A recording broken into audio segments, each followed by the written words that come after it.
Welcome back everybody, I hope you're having a beautiful day. We're reading more concerning Am I the Gay Hole posts today and I hope you're excited. The episode yesterday was so fun so I had to do more. So with that being said, enjoy guys.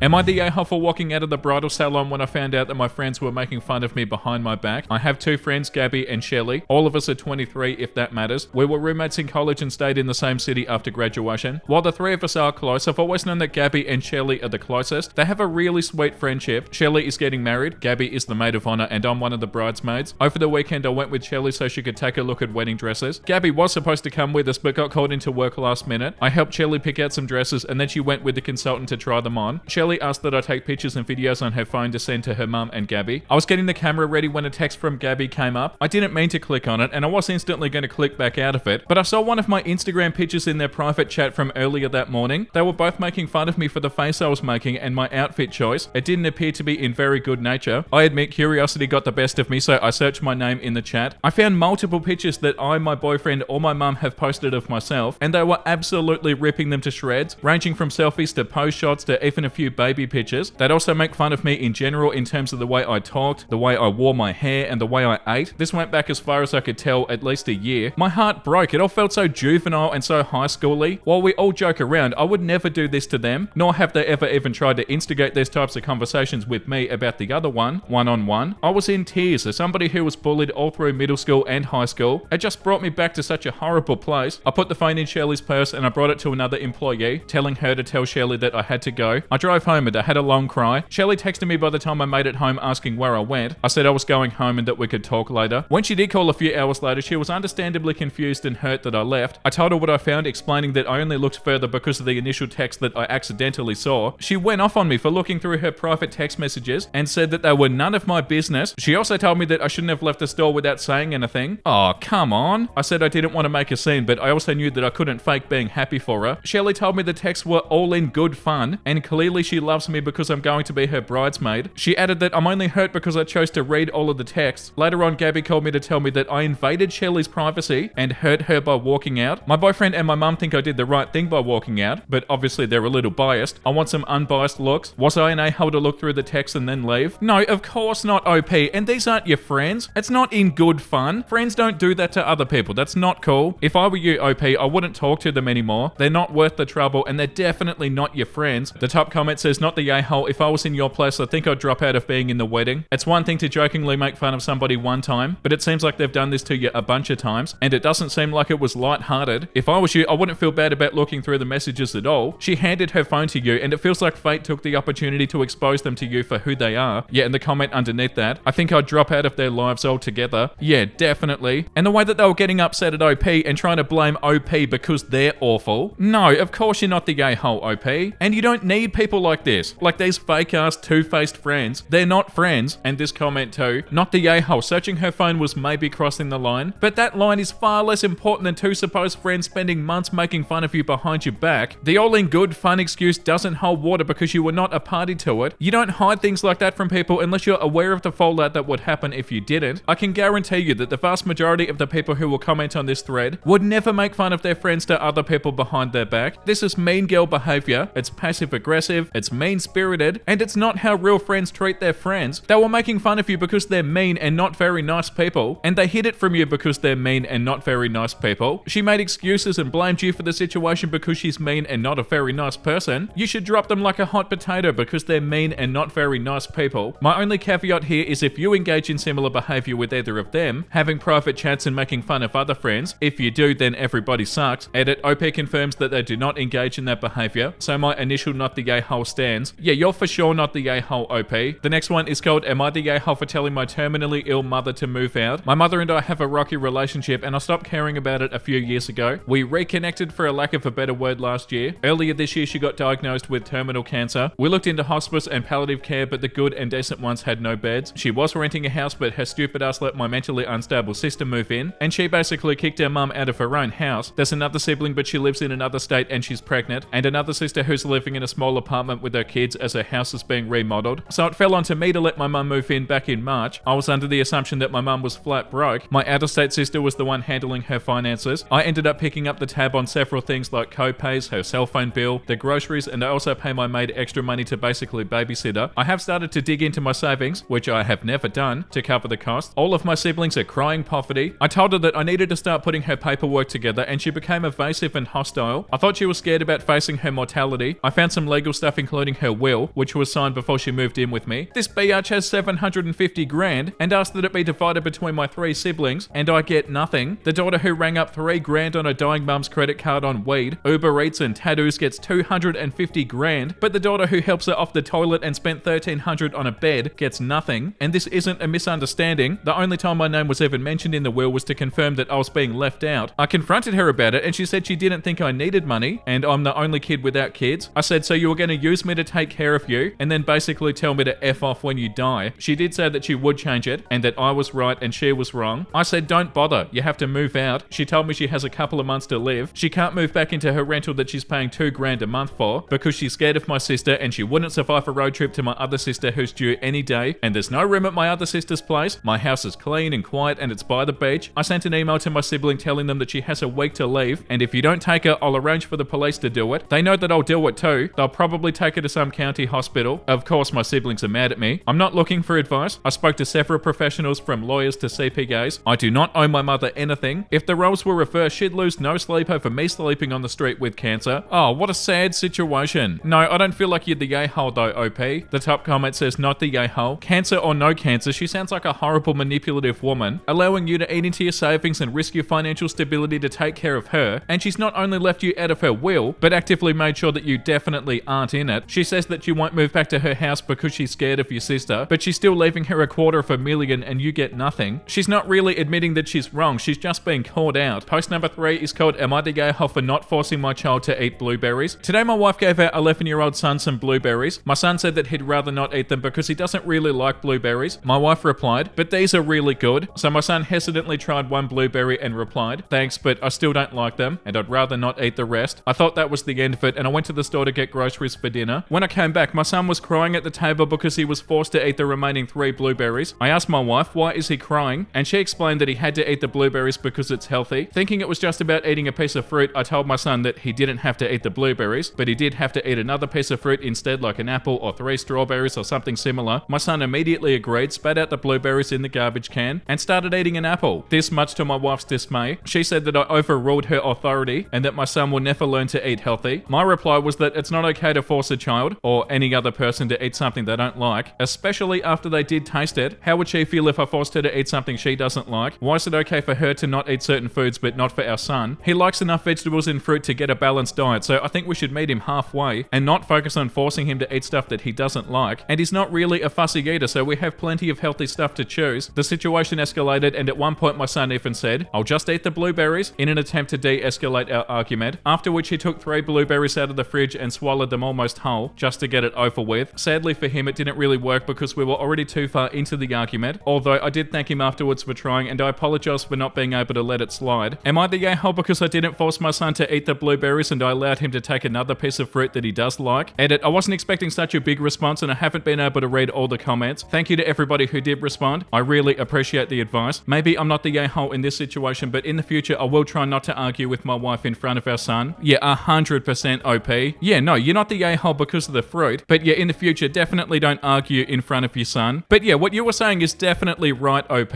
Your son is trying different foods. There's no point forcing him to eat blueberries if he already doesn't like blueberries and he has tried them before. The top comment says, congrats to your wife for working so hard to mess up your child's relationship with food and also starting an argument right in front of him so he'd feel wretched and guilty over something that wasn't even his fault. For God's sake, he even tried the blueberries. He's allowed to not like stuff, as any human being is. Not the a-hole. Keep an eye on how she treats him going forward, especially when it comes to food. This incident is likely to have him doing things he doesn't want to do to reduce friction at home. And the next time she starts up with you in front of him, take it elsewhere. He doesn't need to see or hear that stuff. Yeah, definitely. And the comment under that one says, the father's attitude on that is perfect. The kid eats a balanced diet of plenty of other fruit and veggies. He was willing to try it and he was polite. It's ridiculous to force him to eat foods that he doesn't like. Not the a-hole. Post number 4 is called, am I the a-hole for being upset because my wealthy best friend wouldn't let me borrow $5? My best friend friend and I have been friends for nearly 7 years. When we first met, she was struggling financially and lived paycheck to paycheck. At one point, her car broke down and she had no transportation to work, so I would let her borrow my car and I never asked for gas money or anything in return. At the time, I was financially secure and I was happy to help her out. As the years went by, my financial situation changed and like her, I began living paycheck to paycheck. By this time, she had started dating a guy that she met online who revealed to her a few months into dating that he was a millionaire. They married shortly after, and suffice to say that she has not had to struggle since. There've been a few times I've asked to borrow money, which I've always paid back, and it's not much, less than $25 or so each time, and she would always oblige with no issues. Until recently, the last couple of times I asked to borrow money, she said that she didn't have it, which I found odd, but then I asked to borrow $5 and she said the same thing, and I thought it was odd that she told me that she didn't have $5 to spare. I know that ever since she got married, her brothers and a couple of other friends have been trying to take advantage of her newfound wealth by asking to borrow money that they never paid back and having her bail them out of situations that they put themselves in, and that has cost her a lot of money. I started to think that maybe I'd forgotten to pay her back money that I owed her at some point, so I did reach out to her to ask if that was the case. When she told me that wasn't the case, as in I had always paid her back, I told her I felt hurt because it felt like if I needed her help with something, I used the example if I ended up in jail, that I couldn't reach out to her for help because she couldn't even let me borrow $5. She replied and said that just like her brothers, I need to learn how to budget my money better and that she can't be the one to bail everybody out. She said when she was struggling, she had to work multiple jobs and did what she had to. I replied and said that it wasn't fair for her to lump me in with her brothers as I've never done anything to take advantage of her, and I never would have said something like that to her when I let her borrow my car, and anytime she would ask me to borrow money when she was struggling. I told her I loved her but that I was ending the conversation, and she replied that this is why money and friends should never be mixed. Since then she reached out and said, I didn't deserve that conversation last night. I hope you know that, to which I have not replied to and I have no plans to. I'm deeply hurt that she feels that I was in the wrong, but I don't think I was the a-hole here. I understand that I'm not entitled to anybody's money, borrowed or not, but when she was in my shoes, I did everything I could to help her out. I can understand if I had asked to borrow a large amount of money, but I was asking for $5. Yeah, 100% this comment. I'm deeply curious as to the friend side of the story. I feel like there's definitely missing information here. Like obviously you've borrowed money from her a lot, OP, but also it does sound like she's borrowed a lot of money from you too. Yeah, I don't really know. I'd be interested to see what the other person has to say. The top comment says not the yay-hole. Did I read the same post as everybody else here, or did your friend make a bunch of accounts ragging you over $5? So she had to struggle and work 3 different jobs but was still asking you for money, but the $5 was the last straw and spawned a finance course? I'd leave her be. She's posh now and she's not of your world anymore. People need you when they don't have it, but when you don't have it, all of a sudden you're unreasonable and a question. Perfect example, look at the other comments. Yeah, but also comments like this one do make a good point. You the a-hole, you said that you've asked her many times to borrow money, and while that's great that you paid her back, friends are not a bank to lend you money. Maybe it happens once or twice, but after that, come on. It's not her job to lend money to friends. That's abusing her friendship, and she's married, so her money is now their money. It is understandable that her husband may not agree with lending money, especially given the fact that her family abused her kindness. She is right that you should never mix money and friendship, especially when you are asking several times. My daughter had a friend who kept asking to borrow money, and she felt used. I'm sure your friend feels the same. Yeah, like that's definitely a good point. But also, like OP said, the other person would borrow money from them too. It's not like it was completely one-sided or something. And yeah, I also don't like that attitude, like that comment said, where you like treat your friend as if they're an ATM or something. Did the friend tell OP like, hey, I'm not really comfortable lending you money anymore? It doesn't really sound like it, does it? And they definitely should have. But yeah, also like OP said, OP let them borrow their car, and it definitely has gone both ways. But yeah, it's definitely not nice when the only time you see somebody is when they're asking you for money. Yeah, I don't know, there's almost not enough information here. I can see how you're not the yay-hole, and I can also see how you kind of are. Guys, let me know down below what you think. The next one is called, am I the yay-hole for refusing to give the veil I made for my daughters to my future daughter-in-law and also not making her own veil? When I was younger, I made my 2 daughters veils for their weddings. I did some embroidery on them and they were very beautiful. My younger daughter is already married and used it for her wedding. My other daughter is gay and will probably wear a tux for her future wedding. I am still holding onto it in case she wants to use the veil or make something else with it, maybe like a pocket square. So one veil is still in my home, and the story came up at dinner about how I made them for my kids. My future daughter-in-law has been talking about it since. She asked to use the one that I'd saved for my daughter. I told her no, and she told me that my daughter won't be using it anyway, so what's the harm? Still a hard no from me. She asked me to make her a veil for the wedding in a few months. I told her no to this also. I have arthritis and I can't really do that anymore. I explained why, and this started an argument. She thinks I'm a jerk for not doing this, and I'm not accepting her in the family. My reasons are above. She called me a jerk, and my son is telling me to suck it up and give her one. My daughter, the gay daughter, is happy that I held on to her veil. No, you're for sure not the gay-hole, OP.